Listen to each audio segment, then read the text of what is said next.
하나님의 은혜와 축복이 우리 성도님들 삶 가운데 충만히 나타나길 간절히 소망합니다. 우리 옆에 있는 분들에게 이렇게 인사했으면 좋겠습니다. 하늘 소망 가지고 삽시다.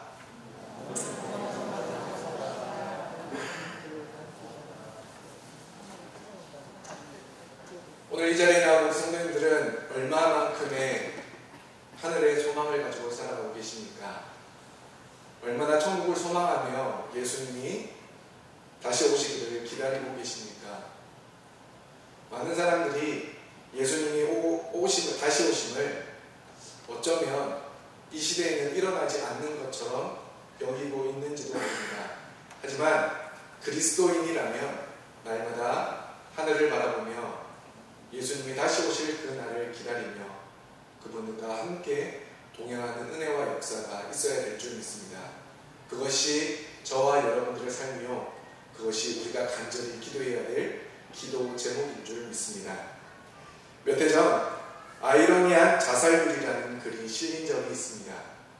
그 내용을 살펴보면 최고의 실력을 갖춘 학생들만이 입학할 수 있고, 또한 최고의 학문적 성취를 이룬 교수들이 가르치는 카이스트에서 교수와 학생들이 잇따라 자살한 사건이 있어서 사회적인 이슈가 된 적이 있습니다.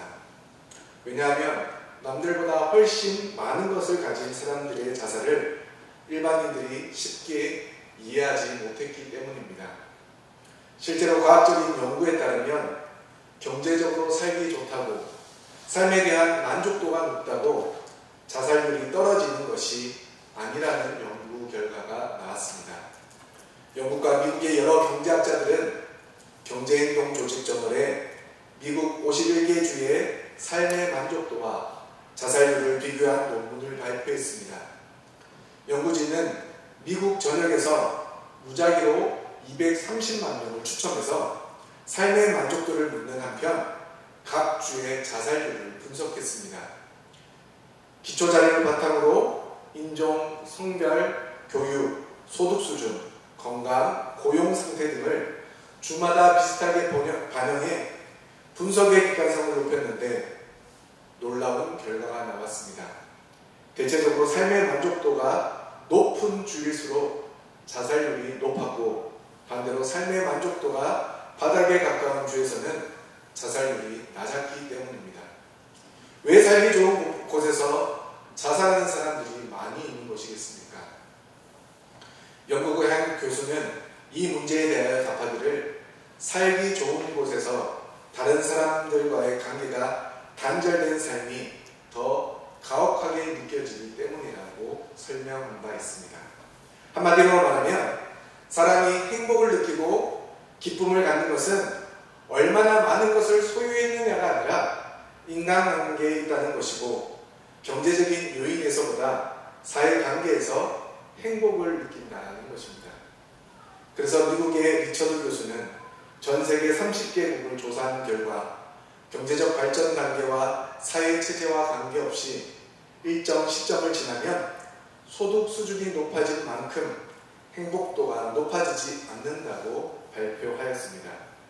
일본은 1950년부터 1970년대까지 1인당 국민소득이 7배나 증가했지만 행복도는 국민소득 최하위인 방글라데시보다 낮게 나왔고, 미국은 1971년부터 91년까지 1인당 국민소득이 83%나 증가했지만 행복지수는 오히려 줄었고, 칠레와 중국과 한국도 지난 20년에 비해 엄청난 국민소득이 증가되었지만 행복도는 정체되어 있거나 약간 감소했다는 결과가 나왔습니다.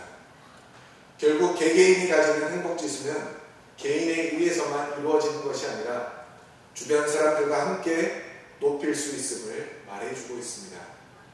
하지만 많은 사람들은 아직도 개인 소득이 높아지고 개인이 원하는 것을 얻게 되면 만족도도 높아지고 행복지수도 높아진다고 생각하지만 그렇지 않다는 것입니다.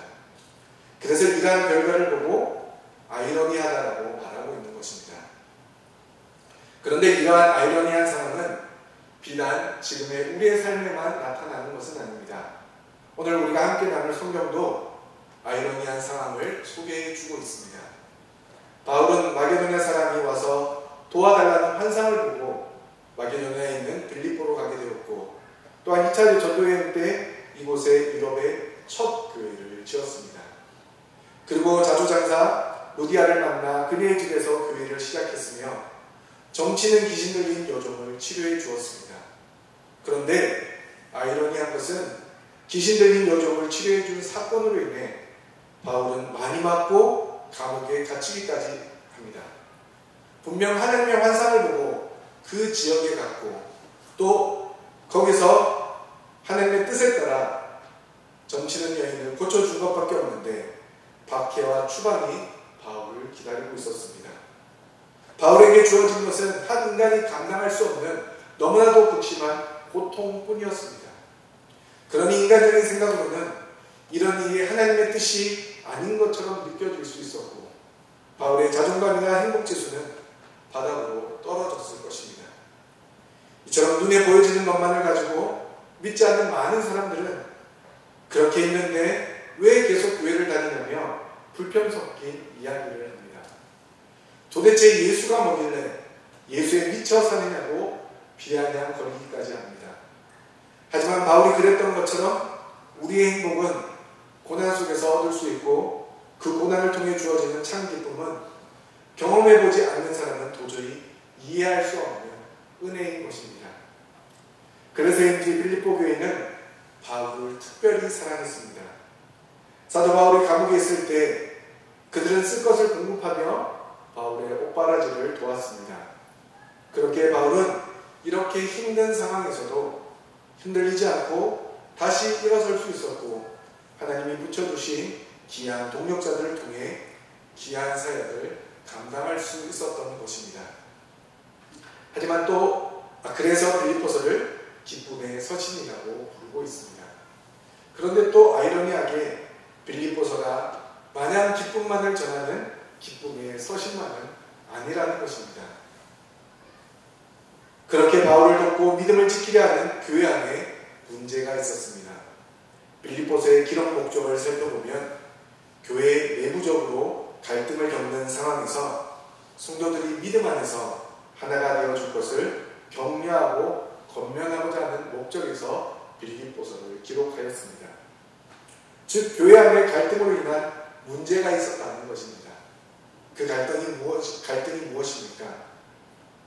빌립보서 앞장에서도 여러 번 이야기했지만 오늘 본문 18절에 보면 여러 사람들이 그리스도의 십자가의 원수로 행한다고 말씀하고 있습니다. 따라서 빌립보 교회 안에 있었던 갈등은 예수 그리스도의 십자가의 복음과 십자가의 복음을 원수로 삼는 자들과의 갈등임을 짐작할 수 있습니다. 그래서 본문 앞 빌립보서 3장 2절 말씀을 보면 바울은 그들을 향하여 개들, 행악하는 자들이라고 표현하며 개들과 행악하는 자들을 삼가라고 말씀해 주고 있습니다. 원래 개들이라는 말은 탐욕스럽고 불결한 사람이라는 뜻으로 유대인들이 경건치 못한 이방인들에게 붙이던 호칭이었습니다. 그런데 여기에서는 유대주의자들을 향해 개들이라고 부르고 있습니다. 그들은 거짓교리로 양무리들 가운데 들어와서 양을 탈취해가는 자들이었습니다. 또한 행악하는 자들은 복음 사업을 한다는 명목 아래 예수 그리스도의 이름으로 자기 자신의 살해 사역을 채우며 각종 악한 일을 하는 사람을 일컫습니다. 그래서 이들은 그리스도께서 주신 영적 자유를 방종의 의미로 잘못 이해하고 이미 구원받은 자에게는 도덕이 더 이상 의미가 없다고 생각하여 세상의 만족만을 위해 살아갔던 자들이었습니다. 지금의 한국교회도 이와 같은 갈등을 겪고 있지 않습니까? 물론 내부적인 갈등은 아니지만 한국교회를 무너뜨리려면 수많은 이단의 세력들이 점점 늘어나고 있습니다. 지금의 이단을 보십시오. 얼마나 교묘하게 교회 안으로 들어와서 교회와 목회자들의 잘못된 소문을 퍼뜨려 교회를 불신하게 만들고 또 잘못된 교리를 통해 교회를 떠나 이단으로 끌고 가고 있습니다. 거기에다 모든 이단들마다 복음이라는 명목 아래 수많은 사업을 통해 엄청난 재산을 축적하여 그 자금력으로 많은 사람들을 넘어뜨리고 있습니다. 그래서 대부분의 교주들은 자신들의 재산을 은밀하게 축적하고 있으며 자신의 육적인 쾌락을 위해 수많은 여성도들을 성폭행하는 등 세상적 가치와 자신의 욕망을 목표로 삼고 나아가고 있음을 볼 수 있습니다. 그러니 지금 우리의 상황을 통해 당시 빌립보 교회 안의 문제가 결코 적지 않았음을 짐작할 수 있습니다. 그래서 이러한 상황에서 바울은 오늘 본문 말씀을 통해 자신을 본받으라고 권면하고 있습니다. 이는 바울이 완전하기 때문에 본받으라는 것이 아닙니다. 오히려 바울 자신이 완전하지 않기에 완전하신 예수 그리스도를 향해 자신도 날마다 달려가고 있는 그 모습을 본받으라는 것입니다. 또한 그와 같이 행하는 자들을 눈여겨보라고 권면한 것은 바울이 지금 로마 감옥에 갇혀 있어서 빌립보 교인들과 멀리 떨어져 있기 때문에 그들과 곧 만나 함께 지낼 디모데를 본받고 또는 빌립보 교회 내에서 바울과 같이 행하는 자들을 본받으라 말씀해 주고 있는 것입니다. 바울이 이렇게 이야기한 것은 앞서도 말씀드렸던 십자가의 원수들 때문입니다. 이들은 세상과 세상에 있는 것들을 사랑하면서 거기에 흠뻑 빠져 있었던 사람들이었습니다. 빌립보 교회에 이런 자들이 많았기에 바울은 여러 번 경고하고 또다시 눈물을 흘리며 경고하고 있는 것입니다. 왜냐하면 이들의 마침은, 이들의 결국은 멸망이기 때문입니다. 오늘 본문 19절 말씀을 우리 다시 한번 읽어보도록 하겠습니다. 19절 말씀 함께 읽겠습니다. 시작.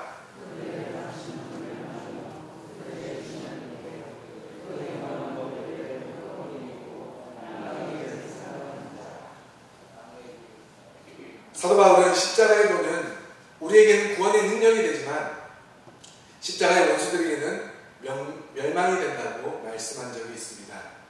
이들이 멸망할 수밖에 없는 이유는 자신들의 영혼이 이미 구원받았다 생각하기에 육체적 행위는 관계가 없다는 잘못된 생각에서 성결한 상과는 거리가 먼 삶을 살았기 때문입니다. 그래서 이들은 육적인 욕망 외에는 아무런 관심이 없었고 하나님 대신 육체의 욕망이 그들의 우상이 되어 있었습니다. 그래서 이들에게는 하나님을 위해 사는 것보다 어떻게 하면 자신들의 욕망을 채울까를 우선적으로 생각했습니다. 이러한 욕망은 하나님의 은혜와 사랑과 축복을 받지 못하게 하는 장애물이 되고 말았습니다. 하지만 이들은 이러한 욕망을 하나님의 축복의 장애물로 여기지 않고 오히려 세상적 축복의 자랑거리로 삼았습니다. 그렇게 이들은 자신들의 잘못을 깨닫지 못했고 그로 인해 회개하지 않고 오히려 더욱더 교만하여져서 세상적 최고의 영광과 혜택만을 누리기를 원했습니다. 그렇다면 당시 세상적 최고의 가치는 무엇이었겠습니까? 저는 지금 이 시대의 세상적 가치인 부와 명예 그리고 권력이 당시에도 최고의 가치였을 것으로 생각됩니다. 그러나 그 중에서도 당시 전 세계를 정복했던 로마의 시민이 되는 것, 즉 로마 시민권을 얻어 많은 영광과 혜택을 누리는 것이 당시의 최고의 가치였을 것입니다. 그래서 로마 시민권을 얻은 사람들은 많은 사람들의 부러움의 대상이었을 것입니다. 그래서 이들은 로마 시민권을 얻기 위해 부단히 노력하던 땅의 일만 생각하는 사람들이었고 영원한 하늘나라를 생각하지 않고 세상의 육적인 일만 생각하는 사람이라 설명합니다. 그래서 바울은 이 같은 사람의 결국은 멸망에 이를 것을 선포하며 그리스도 안에 있는 구원에서 끊어질 자라고 말씀해 주고 있습니다. 그렇게 사도 바울은 눈물을 흘리면서까지 그들의 잘못된 교리로부터 많은 영혼들을 구원하기 위해 열심히 권면했던 것입니다. 하지만 당시 빌립보 도시의 상황은 바울의 마음과는 너무나 달랐습니다. 빌립보는 주전 356년 마게도니아의 필리포스 2세가 건설한 도시입니다. 자신의 이름을 따서 빌립보라 이름을 짓습니다. 그리고 주전 42년경에는 로마가 점령하여 작은 로마라고 불릴 만큼 큰 도시가 되었습니다. 제럴로 호든이라는 주석가는 빌립보가 역사 속에서 관심을 받은 것은 주전 42년에 벌어졌던 로마의 내전 때문이라고 말합니다. 로마의 가장 위대한 황제 율리우스 카이사르의 암살을 주동했던 연합군과 황제를 지키려는 연합군이 맞붙은 전쟁 장소가 바로 빌립보였습니다. 이 전쟁에서 황제는 죽게 되지만 황제를 지키려 했던 연합군이 승리하였고, 이에 대한 공로가 있다고 여겨진 빌립보 시민들에게 로마 시민권을 주었으며 빌립보에 자치권을 부여하였습니다. 그래서 이 지역을 퇴역 군인들을 정착시키는 장소로 만들어 작은 로마화 해버렸습니다. 그래서 빌립보에는 주로 로마인들이 살고 있었고, 로마의 퇴역 군인들은 이 도시를 자랑스럽게 생각하였으며 로마의 간섭을 지키며 그 법을 따라 사는 것을 자랑으로 여겼습니다. 그러니 자연스럽게 빌립보 지역에서 로마의 시민권은 자랑 중에 자랑이었습니다. 그러니 빌립보 사람들에게 로마 시민권이라는 단어는 매우 실감나는 단어였을 것입니다. 그들은 세계의 패권을 장악하고 있는 로마 시민권을 소지하면 막강한 특권과 권리 그리고 혜택이 주어진다는 사실을 너무나도 잘 알고 있는 사람들이었습니다. 그리고 사실이 그랬습니다. 로마가 유럽을 정복할 만큼의 강대국이었을 때 당시 로마 시민권자들은 다음과 같은 내용이 적힌 통행증을 가지고 다녔습니다. 만약 땅이나 바다에서 이 통행증을 가진 사람을 해치려는 사람이 있다면 당신이 로마 황제와 전쟁을 할 만큼 강한지 생각해 보시기 바랍니다. 이 말은 로마 시민을 건드리면 로마 황제를 건드린다는 말입니다. 실제로 로마는 일정 거리마다 여행 중인 로마 시민들이 의무적으로 정무관에게 연락을 하게 했는데, 단 한 명의 시민이라도 오랜 기간 연락이 끊기면 그 경로에 있는 모든 무장 세력들을 싹 쓸어버렸습니다. 또한 로마의 정치가 기캐로는 로마 시민을 결박하고 채찍질하는 것은 무조건 범죄나 다름없다라고까지 말한 바 있습니다. 그래서 사도 바울을 매질하는 행정가들이 바울이 로마 시민권자라는 사실을 알게 되자 두려워하며 즉시 바울을 풀어줬던 것도 이 같은 이유에서였습니다. 비록 일개 시민일지라도 강대국에 속해 있다라는 이유만으로도 엄청난 권리가 되었습니다. 그러니 당시 빌립보 사람들에게 로마 시민권은 어떻게 해서든지 얻어야만 하는 인생 최대의 목표였을 것입니다. 만약 저와 여러분들이 당시 빌립보 지역에 살고 있었다면 우리가 최우선으로 무엇을 하시겠습니까? 아마도 로마 시민권을 얻기 위해 엄청난 노력을 하지 않았겠습니까? 사도행전 22장 28절 말씀에 보면 당시 로마 시민권을 얻는 두 가지 방법을 소개해 주고 있습니다. 우리 앞에 화면을 보시고 사도행전 22장 28절 말씀을 함께 읽어보겠습니다. 함께 읽겠습니다. 시작.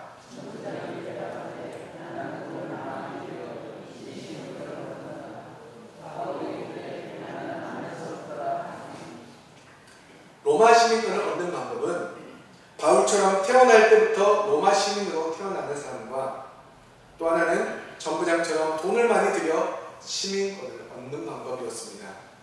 그러니 우리가 전부장처럼 로마의 시민으로 태어나지 않았다면 우리의 제일 순위는 어떻게 해서든지 돈을 벌어 로마 시민권을 사는 것이 아니었겠습니까?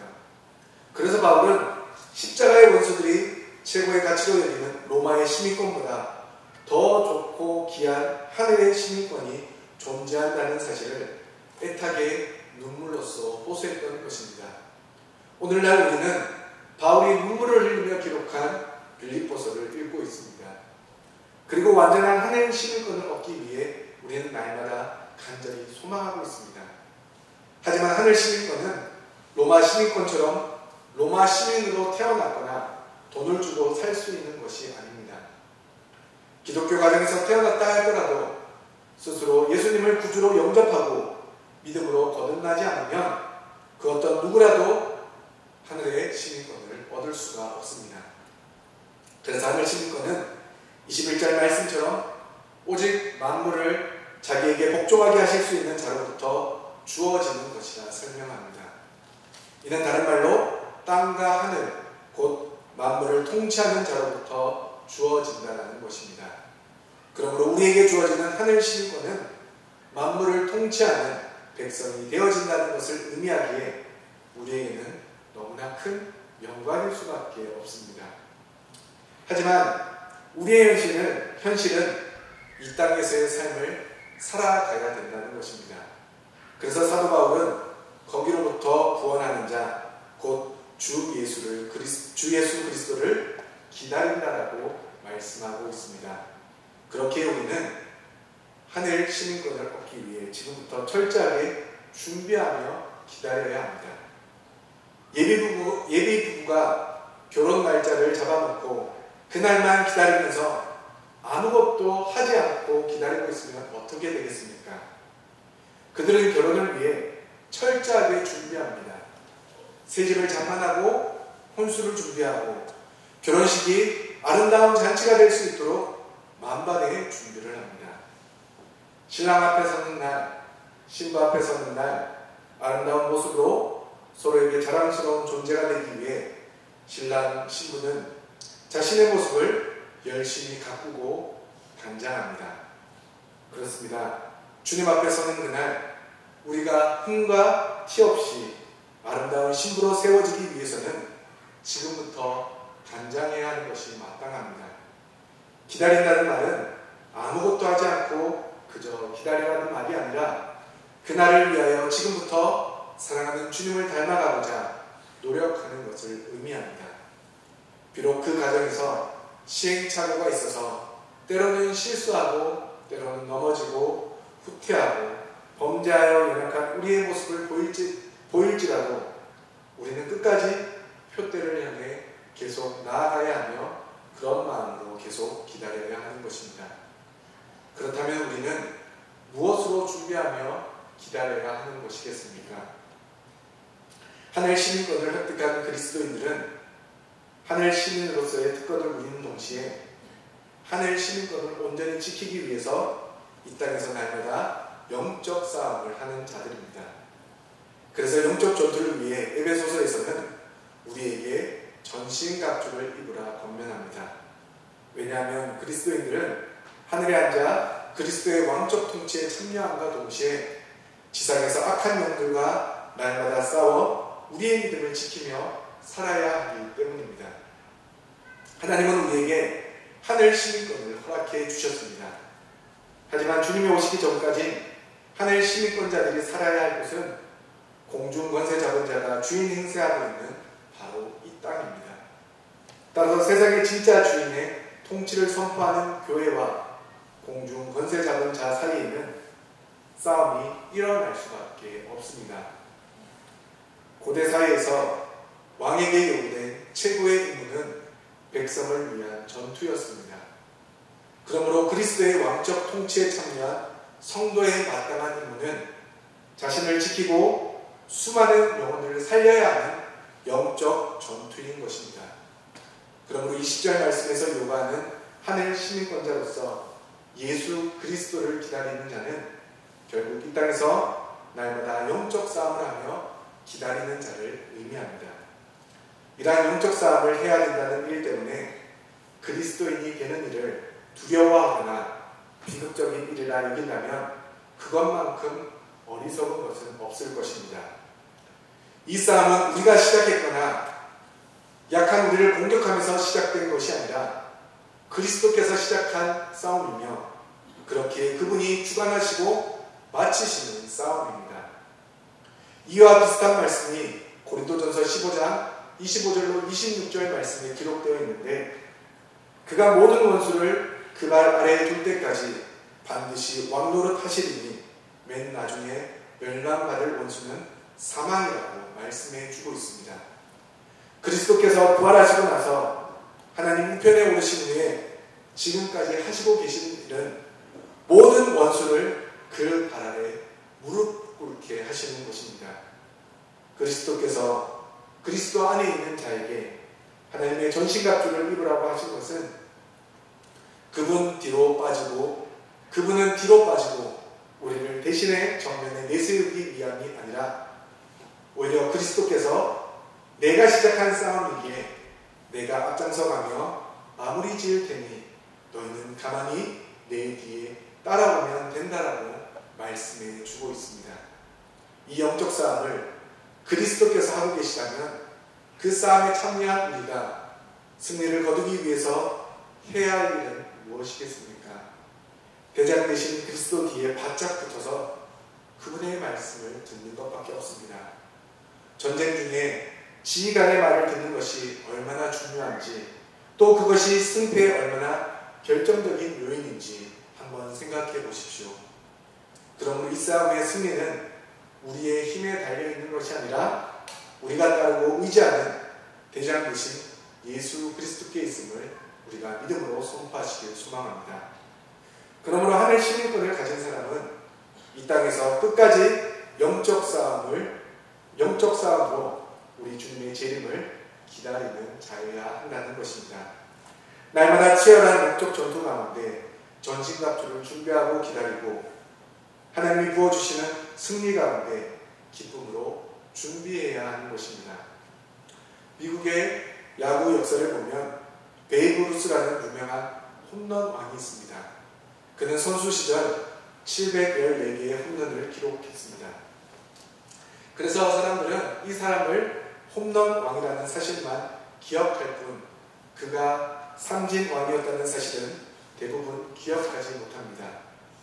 홈런 왕이 되던 당시 그는 무려 1330개의 삼진을 기록하고 있었습니다. 홈런 왕으로 등극하기까지 그의 인생에는 많은 시행착오의 과정이 필요했던 것입니다. 이는 우리도 마찬가지인 것입니다. 우리도 주님이 기뻐하시는 모습으로 주님 앞에 서기 위해서 시행착오의 과정을 겪더라도 포기하지 않아야 합니다. 그리고 본문 앞 14절 말씀에서 사도 바울이 표대를 향하여 그리스도 예수 안에서 하나님 위에서 부르신 부름의 상을 위하여 달려갔던 것처럼 우리도 동일하게 하늘 시민권을 온전히 획득하기 위한 표대를 향하여 달려가는 인생이 되어야 될 줄 믿습니다. 그래서 사도 바울은 이러한 일들을 통하여 자신을 본받으라 이야기했던 것이고 이것이 하나님이 원하시는 삶이다 설명하면서 하늘 시민권자의 삶이 이러하다고 눈물로 호소했던 것입니다. 사랑하는 성도 여러분, 지금의 시대를 보십시오. 지금의 시대 역시 앞서 말씀드렸던 것처럼 얼마나 아이러니합니까? 과학의 발전으로 세상은 점점 더 편해지고 있습니다. 그리고 엄청난 부의 증가로 인해 우리나라 대부분의 사람들이 더 좋고 편안한 삶을 살고 있는 것이 사실입니다. 그리고 수많은 언론과 매체가 이것이 우리의 최고의 가치라고 우리를 부추기고도 있습니다. 하지만 과학과 물질이 성장한 시대 가운데 자살률과 이혼율이 증가하고 바이러스 하나 때문에 아무것도 할 수 없는 시대 속에서 힘들고 어려운 나날들을 보내고 있는 것도 우리의 현실입니다. 그런데도 많은 사람들은 이러한 시대 가운데 참 진리인 말씀으로 돌아서지 않고 세상의 더 높은 가치를 쫓아 살기를 원하고 있습니다. 심지어는 이단들까지 수많은 자산을 가지고 해외 유학, 어학연수, 좋은 직장으로 수많은 젊은 청년들을 유혹하고 있습니다. 또한 부모의 책임은 무시한 채 자신의 인생을 위해 아이들을 학대하여 죽이는 안타까운 일들이 우리 가운데 너무나 많이 들려지고 있습니다. 그리고 무슨 일이든지 최선을 다하면 성공한다는 말은 옛말로 치부하여 허황된 꿈을 쫓는 일이 너무나도 많이 있습니다. 그래서 대출을 내서라도 여러 곳에 투자하여 그것이 실패하면 자신의 인생도 실패라 생각하고 스스로 목숨을 끊어버리는 일도 우리 가운데 너무나 비일비재하게 일어나고 있습니다. 그러니 어찌 이 시간에 이 시대의 안타까운 일들을 다 설명할 수 있겠습니까? 그렇다면 이렇게 힘들고 어지러운 시대 가운데 우리가 해야 될 일은 무엇이겠습니까?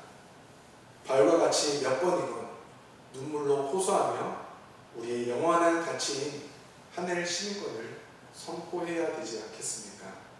그리고 앞서 말씀드린 대로 하늘 시민권자로서 이 땅에서 날마다 치열한 영적 전투에서 승리하여 기쁨의 삶을 살아내야 하지 않겠습니까? 사랑하는 성도 여러분, 우리의 시민권은 영원한 하나님 나라에 있습니다. 우리가 이 세상에 사는 것은 잠시 나그네로 사는 것이요, 하나님 나라의 대사로서 이 땅을 지키며 살고 있는 것입니다. 그러므로 우리는 언제 어디서나 하늘 시민답게 살아가야 할 의무와 권리가 있습니다. 그래서 내가 곧 길이요 진리요 생명이라고 말씀하신 우리 주님의 말씀을 드러내므로 수많은 사람들에게 길을 보이고 진리를 보이고 생명을 전하는 저와 여러분들 되시길 간절히 소망합니다. 그래서 로마 시민들이 누렸던 어떠한 영광과 혜택과 비교할 수 없는 놀라운 축복을 온전히 누릴 수 있는 우리 성도님들 되시길 간절히 소망합니다. 그러므로 우리는 하늘 시민권을 소망하며 날마다 살아가야 하는 것입니다. 그저 하나님 우리의 인생을 지켜주시고 우리가 믿음의 자녀로 살아가길 소망합니다로 그쳐서는 안 되고, 모든 자들이 구원받는 그날을 위해 바울처럼 끝까지 눈물로 많은 사람들에게 호소하며 주의 복음을 전해야만 하는 것입니다. 사랑하는 성도 여러분, 지금 교회 안에 코로나로 인해 전도를 할 수 없는 상황 가운데 있습니다. 하지만 그 가운데서도 행복 전도되는 이슬비 전도 편지로 계속해서 믿지 않는 성도들에게, 많은 사람들에게 편지를 보내고 있습니다. 그 가운데서는 안타깝게도 편지를 반송하는 사람들, 거부하는 사람들이 있습니다. 하지만 또 그 가운데서는 그 편지가 꼭 연애 편지 같아서 너무나 좋다고 말하는 사람들도 있습니다. 그러니 우리가 어찌 그 일을 중단할 수 있겠습니까? 우리가 할 수 있는 대로, 그리고 지금 이 시간 가운데 할 수 있는 모든 방법을 동원해서 수많은 영혼들에게 가장 귀하고 가장 최고의 가치 하늘 시민권을 전해야 하지 않겠습니까? 그러므로 오늘을 살아가는 저와 여러분들은 날마다 하나님이 주시는 전신갑주를 입음으로 그 영적인 싸움에서 승리하여 하늘 시민권을 온전히 드러내어 수많은 영혼들을 살려내는 이 시대에 가장 가치 있는 사람들로 살아가길 주님의 이름으로 축원합니다. 기도하시겠습니다.